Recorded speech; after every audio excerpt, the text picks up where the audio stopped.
মার্কিন ডলারের বিপরীতে বিশ্বের বিভিন্ন দেশের মুদ্রার মান যখন কমেছে তখন বিস্ময়করভাবে উত্থান ঘটেছে আফগানিস্তানের মুদ্রার। দেশটির কেন্দ্রীয় ব্যাংক জানিয়েছে গত এক বছরে ডলার বিপরীতে আফগান মুদ্রার মান বেড়েছে 17.25%।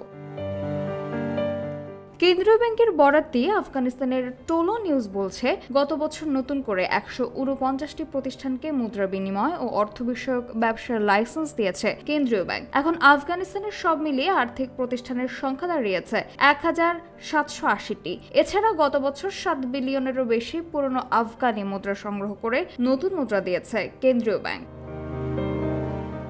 চলতি বছরের শুরুর দিকে বিশ্বব্যাংক সতর্ক করে বলেছিল, এবছর বিশ্বের বড় বড় মুদ্রার বিপরীতে, বিশেষ করে ডলারের বিপরীতে আফগান মুদ্রার মান কমতে পারে। কিন্তু বিশ্বব্যাংকের সেই ভবিষ্যৎবাণী ভুল প্রমাণিত হয়েছে। এদিকে মুদ্রার মান বাড়লেও আফগানিস্তানের অর্থনীতি এখনও স্থিতিশীল অবস্থায় আসেনি বলে উল্লেখ করেছে টোলো নিউজ।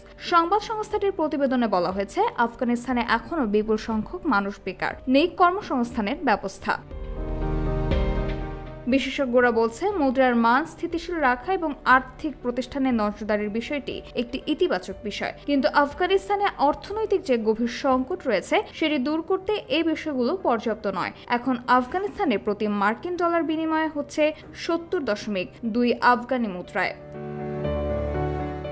2021 সালে নতুন করে আফগানিস্তানের রাষ্ট্র ক্ষমতায় বসে তালেবান। তখন সবাই আশঙ্কা করেছিল এবার আফগানিস্তানের মুদ্রার মানের ভয়ঙ্কর অবনমন হবে এবং অর্থনীতি ধসে পড়বে, কিন্তু 2 বছর পর দেখা যাচ্ছে ঠিক তার বিপরীত ঘটনা ঘটেছে।